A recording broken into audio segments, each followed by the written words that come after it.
చూడండి, అందులో ఉన్నటువంటి ప్రతిఫలమును, అందులో ఉన్నటువంటి ఫలములను నువ్వు నేను తీసుకొచ్చి ఏం చేయాలని చెప్తున్నాడు దేవుడు. హల్లెలూయా. మీకు వచ్చినటువంటి ఈ వాక్యంను ఇంకో రకంగా మనం అర్థం చేసుకోవాలి అంటే, మనకు ఫలములు దొరుకుతున్నాయి, చేతి పంట మన చేతికి వస్తూ ఉన్నదంటే, చేను పంట మన చేతికి వస్తున్నదంటే, ఆ పంటను తీసుకొచ్చి మనం దేవునికి సమర్పించాలని దేవుని యొక్క వాక్యము మనకు హెచ్చరిస్తూ ఉన్నారు. హల్లెలూయా. అయితే మనం ఇందాక చెప్పుకున్నట్టుగా ఈ సమయాలలో, ఈ దినాలలో పొలాలు పంటలు అనేవి మనకు లేవు కాబట్టి, మన వృత్తిలో, మన సాలరీస్లలో, మన ఏమంటారు దాన్ని, హల్లెలూయా, మన వ్యాపారంలో మొదటి పంట, మొదటి సాలరీ, మొదటి ఫలములు అనేటి దేవుని మందిరానికి నువ్వు తీసుకెళ్ళి ఇవ్వాలనేది దేవుడు నీ ద్వారా, నా ద్వారా కోరుకొనిచున్నాడు. హల్లెలూయా. దాన్ని కోతకాల పండుగ అని ఒక రకంగా చెప్పొచ్చు. చూడండి దేవుడు ఏ విధంగా కోరుకుంటున్నాడు అనేది. సామెతలు 3వ అధ్యాయము 9 నుండి 10 వచనాలు త్వరగా చదవండి. మనం 10 నిమిషాల లోపల ముగించుకోవాలి. నాకు 20 నిమిషాల క్రితము వాక్యము చెప్పమని అమ్మగారు పర్మిషన్ ఇచ్చారు. నేను 20 నిమిషాలు తీసుకున్నాను. ఇంకా 10 నిమిషాలలో ముగించేసుకుందాం. హల్లెలూయా. సామెతలు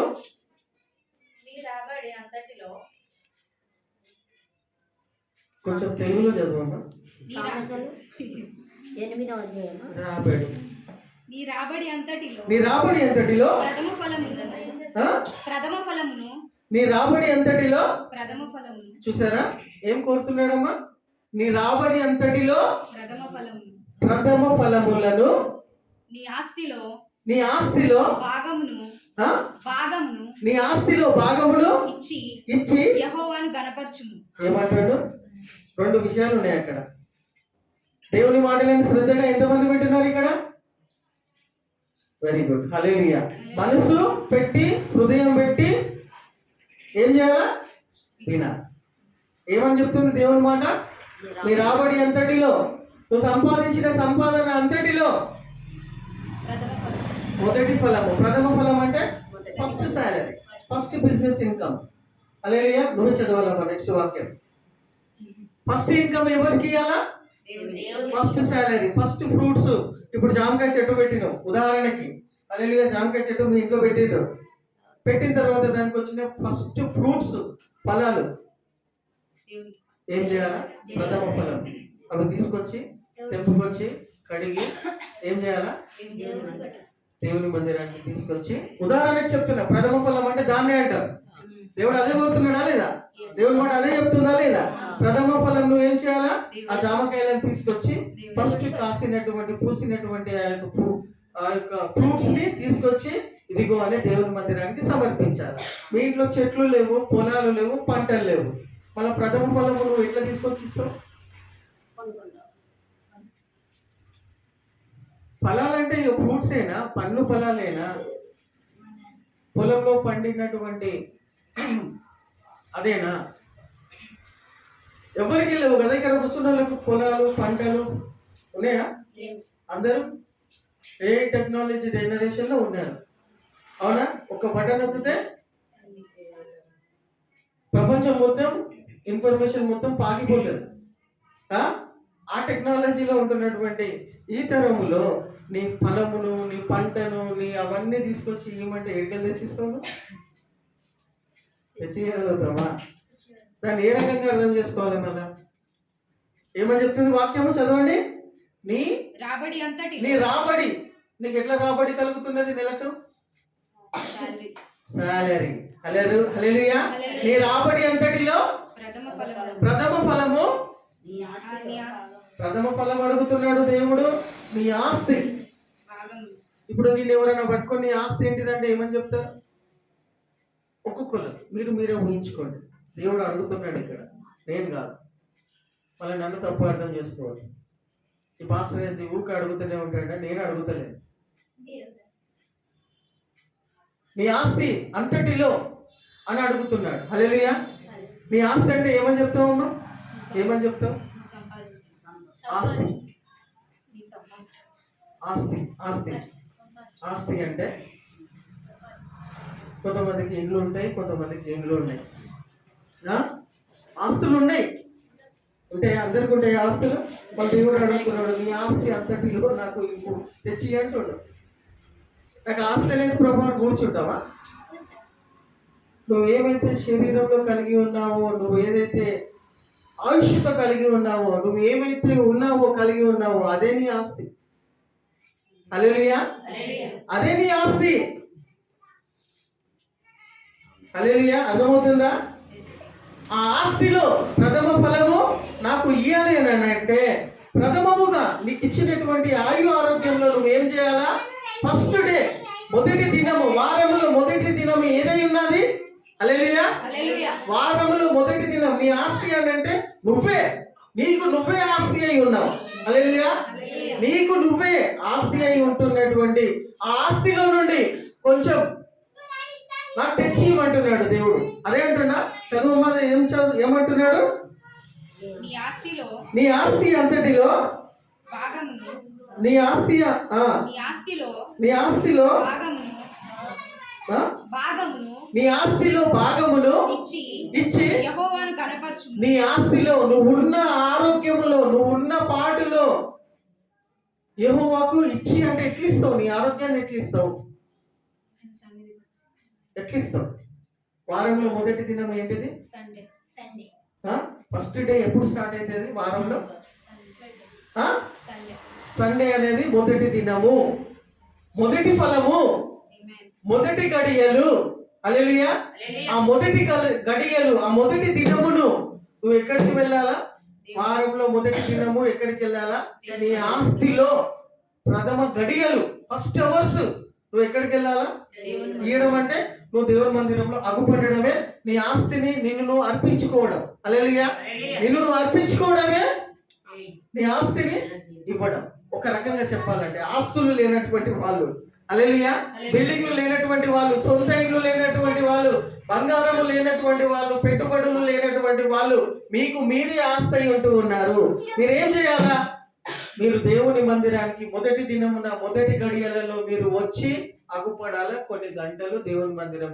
వాక్యం ఇంకా ఇంకా ఇంకా ఇంకా తేటగా ఏం చెప్తున్నదంటే నువ్వు దినమంతా ఆదివారం దినమున పునరుద్ధానం దినమున దినమంతా కూడా నువ్వు దేవుని మందిరంలో నీ ఆస్తిని నువ్వు ఖర్చు పెట్టుకోవాల్సినటువంటి వాడమై ఉంటూ ఉన్నావు. మన ఆస్తిని మనం ఖర్చు పెట్టుకోవాల్సినటువంటి వారమై ఉన్నాం. ఖర్చు పెట్టుకోవడం అంటే దేవుని మందిరంలో దినమెల్లా నువ్వు నేను గడపాల్సిన వారమే ఉన్నాం. హల్లెలూయా, అదే ఇవ్వడం. హల్లెలూయా, అర్థమవుతుందా? ఆ వాక్యం మళ్ళొకసారి చదవండి. చదివిన తర్వాత ఇంకొక 5 నిమిషాలైనా ముగించుకుందాం. నీ రాబడి అంతటిలో, నీ రాబడి ఈ వాక్యంలో మనం ధ్యానించాలి. ఈ మాటను మనం అర్థం చేసుకోవాలి. దేవుని మాట కదా ఇది. రాబడి అంతటిలో ప్రథమ ఫలము నీ ఆస్తిలో. ఫస్ట్ నీ రాబడి అంతటిలో ప్రథమ ఫలము అంటే నువ్వు ఇప్పుడు మనకు పొలాలు, పంటలు, ఫలాలు లేవు కాబట్టి నువ్వు ఏదైతే ఉద్యోగం చేస్తున్నావో నీ ఫస్ట్ శాలరీ, నువ్వు ఏదైతే వ్యాపారం చేస్తున్నావో ఆ వ్యాపారంలో నీకు వచ్చినటువంటి లాభము, మొదటి లాభం. హల్లెలూయా, అది ఎవరికి ఇవ్వాలా? దేవుడు. హల్లెలూయా, అది దేవుడు నీ నుండి నా నుండి ఈ కోతకాల పండుగ సమయమున దేవునికి ఇవ్వాలి. నేను ఇందాక చెప్పినట్టుగా నాకు ఉద్యోగం వస్తే ప్రభువా నా ఫస్ట్ సాలరీ నీకే అని కొంతమంది అంటారు, మొక్కుబడులు చేసుకుంటారు. కానీ ఫస్ట్ సాలరీ రాగానే ఏమేమో వస్తాయి. ప్రభువా పరిస్థితి చూడు ప్రభువా, ప్రేమ కలిగిన దేవుడు ప్రభువా, ఇయ్య ప్రభువా శాలరీ, ఫస్ట్ శాలరీ ప్రథమ ఫలము ఇయ్య. ఖర్చు పెట్టుకుంటా, అప్పులు లేదు ప్రభా, భార్య, పిల్లలు. ప్రేమ కలిగిన దేవుడు అర్థం చేసుకుంటావు కదా ప్రభా అని నీ అంతలో నువ్వే. కొంతమంది ఉన్నారు, అందరిగా. హల్లెలూయా, కొంతమంది ఉన్నారు, అందరికీ అట్లా చెయ్యరు. చేస్తారా? ప్రథమ ఫలము దేవునికి చెందింది. మళ్ళీ నేను నా జీతం అంతా, మొదటి జీతం అంతా దేవునికి ఇస్తే నేను ఎట్లా బతకాలి ప్రభా, నా భార్య పిల్లల్ని ఎట్లా పోషించుకోవాలా అంటే అది దేవుడు చూసుకుంటాడు. హల్లెలూయా, ఏ రకంగా చూసుకుంటాడు అనేది దేవుని ఒక వాక్యంలో మనం చూడండి. నీ ఆస్తిలో భాగం ఇచ్చి అంటే నీ ఆస్తిలో భాగం ఇచ్చి అంటే దేవుని మందిరానికి వచ్చి ఆస్తులు లేనటువంటి వాళ్ళు దేవునికి ఇచ్చి యెహోవాను గణపరచుము. ఏం చేయాలా? నీ ఆస్తిలో దేవుని మందిరానికి వచ్చి యెహోవాను కనపరచండి. ఇందాక మనము ఆరాధన స్టార్ట్ చేయకముందు, వాక్యం స్టార్ట్ చేయకముందు ఏం చేసినాం? కొన్ని పాటలు పాడి అది చేయమంటారు. హల్లెలూయా, హల్లెలూయా. సజీవముగా నువ్వు దేవుని మందిరానికి వచ్చి దేవుని మందిరానికి రావాలా. హల్లెలూయా. దేవుడు ఏర్పరచుకున్న మందిరానికి రావాలా. ఫంక్షన్ హాల్ కాదు, మనుషులు పెట్టిన ఫంక్షన్ హాల్లో వెళ్ళి సమయాన్ని, టైంని, భక్తిని వేస్ట్ చేసుకోవడం కాదు. దేవుని మందిరంలోకి వచ్చి నువ్వేం చేయాలా? ఆయన నామాన్ని గణపరచాలా. హల్లెలూయా. డ్యూట్రానమీ ద్వితీయోపదేశ కాండము 16-17 ఒకసారి చదవండి. ఏం చేయాలో చూడండి. ఇది చూసుకున్న తర్వాత మనము ముగించుకున్నాం. చదువుమా. చదవాలా? ఇక్కడ ఉండే సిస్టర్స్ చదవాలి. డ్యూట్రానమీ 16-17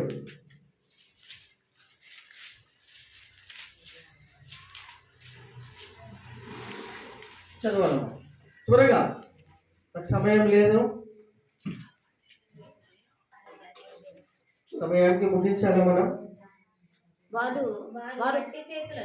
వారు చూసారా, వారు మనుషులందరికీ చెప్తున్నాడు దేవుడు. దేవుని మాట, దేవుని వాక్యం మనుషులందరికీ. హల్లెలూయా. క్రైస్తవులకు, యూదులకు, శిష్యులకి కాదు. దేవుని మాట ప్రతి ఒక్కరికి. ఏమని చెప్తున్నాడు చదవండి. వారు వట్టి చేతులతో వారు వట్టి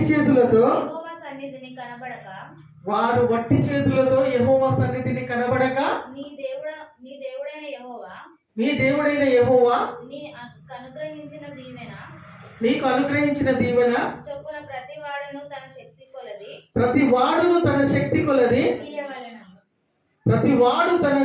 కొలది నీ శక్తి కొలది ప్రతి వాడు, ప్రతి మనిషి నీ సంపాదనలో నీ శక్తి కొలది. దేవుడు ఏమంటున్నాడు? నీ శక్తి కొలది. అర్థమవుతుందా? నీ శక్తి కొలది అంటే నీ శక్తికి ఎంత ఉన్నదో, ఎంత వచ్చిందో దానికి తగ్గట్టు. హల్లెలూయా, హల్లెలూయా. దానికి తగ్గట్టు, ఎంత చెట్టుకు అంత గాలి అన్నట్టుగా నీ శక్తి కొలది. ఎవరిని కూడా దేవుడు దరిద్రులలాగైతే ఉంచాడు. ఉంచుతాడా? దేవుడు తన బిడ్డలను లేవు ప్రభువా, అర్థం చేసుకో ప్రభువా అనే దరిద్రమైన పరిస్థితిలో ఉంచుతాడా? దేవుని బిడ్డలకు అట్లా ఉంచుతాడా? అందుకే దేవుడు అక్కడ ఏమంటున్నాడు? నీ శక్తి కొలది. నువ్వు సంపాదించినలో ఇయ్యలేము, చేయలేనని వాళ్ళు ఎవరంటారంటే దేవుని వాక్యం తెలియని వాళ్ళు, దేవుని మాటకు విలువ ఇయ్యని వాళ్ళు. అవునా కదా? దేవుడు ఇంత స్పష్టంగా, ఇంత క్లియర్గా, ఇంత మంచిగా అర్థం చేపిస్తున్నాడు, తెలియచేస్తూ ఉన్నాడు. దేవుని వాక్యం చెప్తున్నాడు. నీ శక్తి కొలది ఏమంటున్నాడు? చదవండి. ఇయ్యవలెను. ఎవరు అడుగుతున్నారు? ఎవరు అడుగుతున్నారు? ఎవరు అడుగుతున్నారు? ఎవరిని అడుగుతున్నారు? మనల్ని అనకండి. ఎవరిని అడుగుతున్నారు? నన్ను. ఎవరు అడుగుతున్నారు?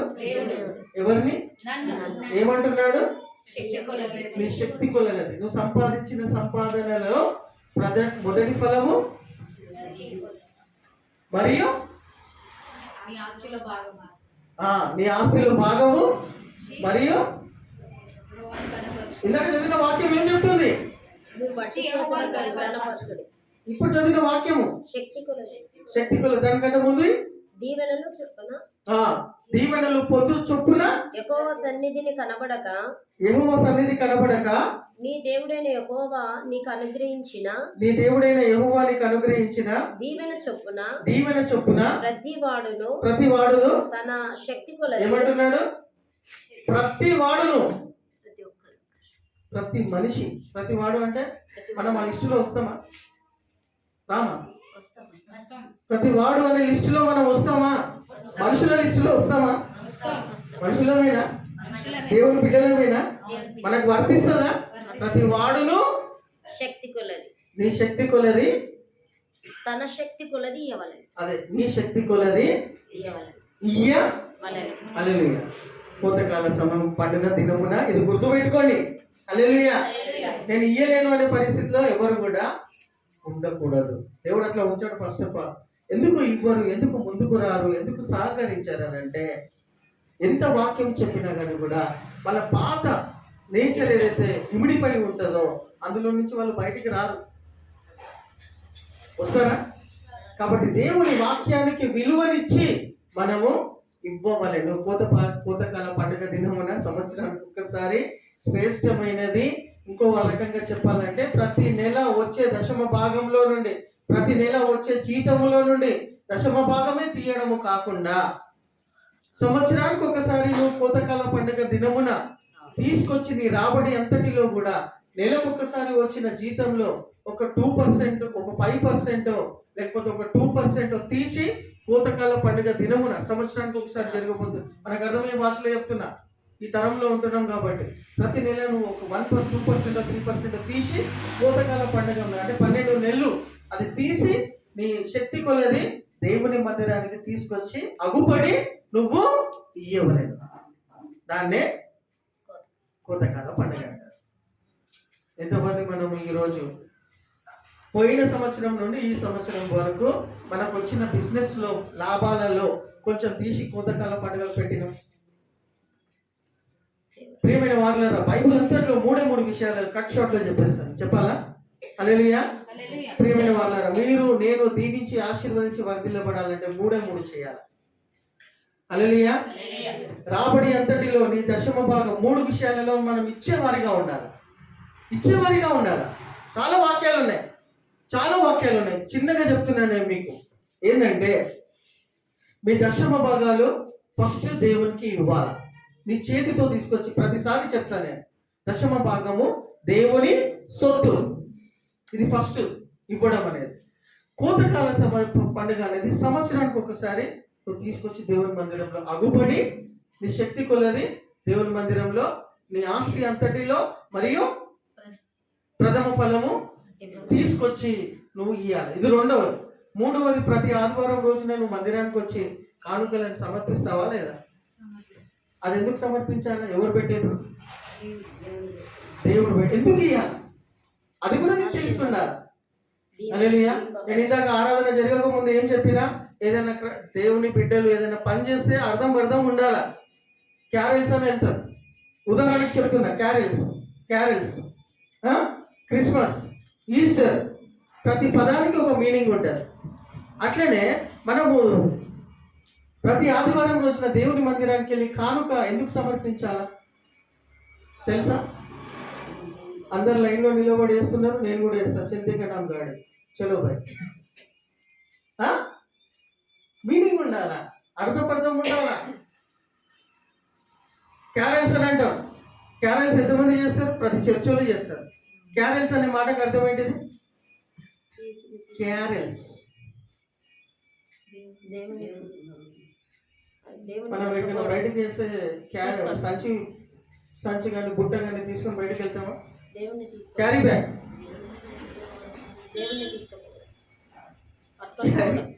ఒక మాటలు చెప్పాలంటే క్యారీ జీసస్. దేవుని క్యారేజ్ అంటే దేవుని పట్టుకొని మనము ఎక్కడ ఎవరి ఇళ్ళకి వెళ్ళి చెప్తున్నాం? తెలిసిన వాళ్ళ ఇళ్ళకి వెళ్ళి యేసు పుట్టాను అని గంతులు వేసుకుంటూ వాళ్ళకి తెలియనట్టుగా, క్రైస్తవుల కుటుంబాలకి వెళ్ళి ఇంకా అట్లనే గంతులు వేసుకుంటా పాటలు పాడుకుంటా మధురమైన పాటలు పాడుకుంటా చేస్తున్నాం. తప్పేం కాదు, తప్పు అంటే క్యారీస్ అనే మాటకి to carry Jesus Christ into Gentiles family. Hallelujah. అన్యుల దగ్గరికి, దేవుడు అంటే ఎవరో తెలియని దగ్గరికి మనము జీసస్ ని క్యారీ చేసుకుంటున్నాం. క్యారీ బ్యాగ్ లో బుట్టలో పెట్టుకొని, ఒక క్యారీ బ్యాగ్ లో యేసు ప్రభుని పెట్టుకొని, జేబులో యేసు ప్రభుని పెట్టుకొని ఎవరి ఇళ్ళకి వెళ్ళి క్యారల్స్ చేస్తున్నాము? అన్యుల ఇళ్ళకు. దేవుడు అంటే ఎవరో తెలియని వాళ్ళ ఇళ్ళకు వెళ్ళి యేసు పుట్టాను అని వాళ్ళకి చెప్పండి, మేరీ క్రిస్మస్ అని వాళ్ళకి చెప్తాం, హ్యాపీ క్రిస్మస్ అని వాళ్ళకి చెప్తాం, వాళ్ళ కేక్ తినిపిస్తాం. హల్లెలూయా. వాళ్ళతో పాటు గంతులు వేస్తాం. ఇది దేవునికి ఇష్టమైన పని. హల్లెలూయా. హల్లెలూయా. ఈ ఉదాహరణకు చెప్తున్నా, ప్రతి పనికి ప్రతి పదానికి మీనింగ్ ఉన్నది. మీనింగ్ఫుల్ గానే అర్థవంతంగానే మన బతుకులు మన జీవితాలు ఉండాలి. హల్లెలూయా. ఇప్పుడు లైన్ లో నిలబడి కానుకలను సమర్పిస్తారు. ఎందుకు సమర్పిస్తారు అంటే ఎంతమందికి తెలుసు? ఒక్క లైన్ లో చెప్పండి, ముగించేసుకుందాం. ప్రతి ఆదివారం రోజున ఏదో కొంచెం తోడం చానా చోటా మోటా कुछ भी अपन लेके आके एक कानुकला पेटे में दाते नहीं कई को दाते नहीं माँ పోయిన ఆదివారం నుండి పోయిన నెల నుండి ఈ నెల వరకు ప్రభువా పోయిన ఆదివారం నుండి ఈ ఆదివారంకు ఆయుష్ని ఆరోగ్యమును పోషణను తిండిని వాతావరణాన్ని సమాధానమును అన్ని నాకు ఇచ్చినందుకు కానుక రూపములో నేను తీసుకొచ్చి కృతజ్ఞత భావముతో నా శక్తి కొలది సమర్పిస్తున్నాను ప్రభువా. హల్లెలూయా. ఇది చేయాలి. హల్లెలూయా. ఇది వాక్యంలో రాయబడి ఉంటూ ఉండగా ప్రియమైన వాళ్ళారా ఈ 3 విధమైనటువంటి కానుకలను దేవుని మందిరంలో మనం సమర్పించి ఇచ్చే వాళ్ళలాగా ఉండాలి. హల్లెలూయా. హల్లెలూయా. ప్రియమైన వాళ్ళారా ఈ యొక్క లాస్ట్ వాక్యం చదువుకొని మనము ముగించుకుందాం. చదవండి ప్రియమైన వాళ్ళారా, చాలా వాక్యాలు ఉన్నాయి. అయితే ఈ కోతకాల సమయము పండుగ దినమున మనం అందరము కూడా ఈ సంఘములో చేస్తూ ఉన్నాం కాబట్టి ఈ ఆరాధన అయిపోయిన తర్వాత మనం ఒక వెజిటేబుల్ బిర్యానీ అనే ఒక ప్యాకెట్ని మనం ఆరాధన అయిపోయిన తర్వాత ప్రతి ఒక్కరు కొనుక్కోవాలమ్మా. ఈ పద్ధతి పెట్టుకున్నాం, మనం ఈ సాంప్రదాయం అనేది పెట్టుకున్నాం. అవునా? కాబట్టి ప్రతి ఒక్కరు కూడా డబ్బులు పెట్టి కొనుక్కోవాలి. హల్లెలూయా. ప్రియమైన వాళ్ళారా ఏది అర్థమైనా అర్థం కాకుండా ఒకటి మాత్రం ఈ సంఘ సభ్యులు దేవుని బిడ్డలు అందరూ కూడా అర్థం చేసుకోవాలి. దశమ భాగంలో దేవుని మందిరంలో సమృద్ధి అనేది ఉండాలంటే దేవుడు దశమ భాగాలు ఎందుకు అడుగుతున్నాడు? నా మందిరంలో ఆహారము, నా మందిరం అంటే దేవుని మందిరంలో ఆహారము సమృద్ధిగా ఉండాలంటే, సమృద్ధి అంటే ఇప్పుడు మనం ఏది కూడా కొదువలు ఉండదు. సంఘంలో ఏదైనా ప్రోగ్రాం చేయాలనుకుంటే ధారాళంగా చేయాలి. ఏదైనా పని చేయాలని చర్చి తరఫు నుండి అంటే దానికి డబ్బుతో కూడిన విషయాలు కాబట్టి దశమ భాగం అనేది దేవుని మందిరంలో ప్రతి ఒక్కరు కూడా సమర్పించాలి. నేను 45 దినాల నుండి చెప్పుకుంటూ వస్తూ ఉన్నాను. ప్రతి ఆదివారం రోజున చెప్పుకుంటూ వస్తూ ఉన్నాను.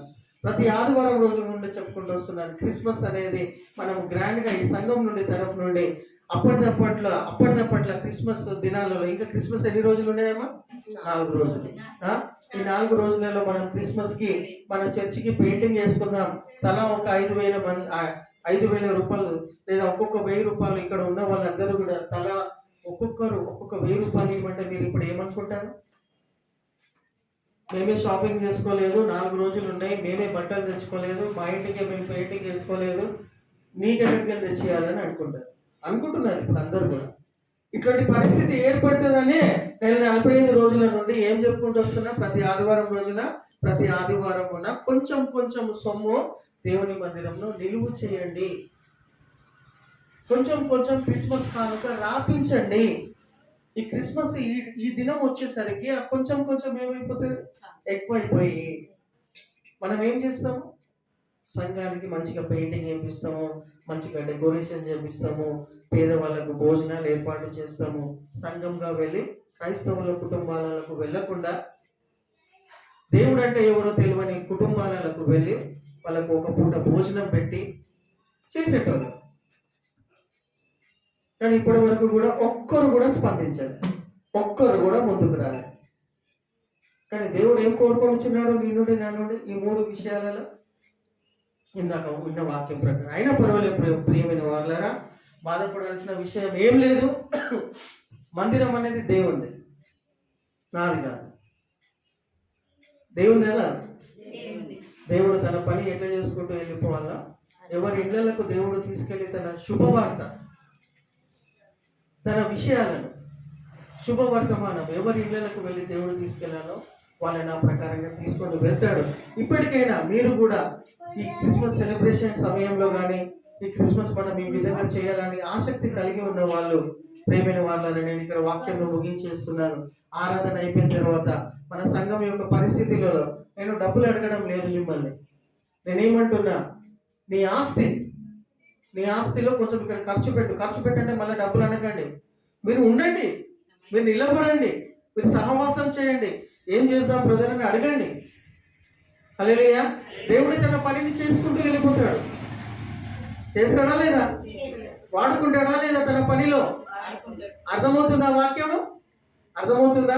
కానీ మనం సంఘానికి చక్కగా రానప్పుడు దేవుడు మనల్ని ఎట్లా వాడుకుంటాడు? అందుకే ఇట్లా మన సంఘము దీన దిశలో ఉంటూ ఉన్నారు. ఏది ఏమైనప్పటికీ కూడా ఈ ఆరాధన అయిపోయిన తర్వాత కూడా మీరేమన్నా సంఘానికి చేయాలనుకుంటే ఎట్లా చేస్తాం బ్రదర్? పెయింటింగ్ ఎలా చేస్తాం? ఈరోజు పెయింటింగ్ చేస్తామని అనుకున్నాము. ఆరాధన అయిపోయిన తర్వాత ఇదంతా రిపేర్ చేసి పెయింటింగ్ చేయాలని అనుకున్నాం. ప్రియమైన వాళ్ళ దీన్ని ఏమంటారంటే నీ ఆస్తిని దేవుని మందిరంలో ఖర్చు పెట్టుట, నీ సమయాన్ని హల్లెలూయా నీ సంఘములో వినియోగించుకుంటుట. హల్లెలూయా. కాబట్టి ఆరాధన అయిపోయిన తర్వాత ఈ కోతకాల పండుగ సమయంలో మీరు ఏం చేయగలుగుతారు, ఏం చేస్తామంటారు? అందరూ కూర్చొని కలిసి మాట్లాడి మనం ఆరాధన ఈ వాక్యాన్ని ముగించుకొని మనం అందరం లేచి నిలబడి దేవుని వాక్యానికి స్పందించి దేవుని మాట విన్నాం కదా, ఇప్పటి వరకు వినుకుంటూ వచ్చినాం కదా. కాబట్టి దేవుడు నీ నుండి ఏం కోరుకొనిచున్నాడో ఒకసారి కళ్ళు మూసుకొని నీ చేతులు పైకెత్తి లేచి నిలబడి దేవుని వాక్యము గాల్లో కొట్టుకోపోకుండా దేవుని వాక్యమును నా కాదులే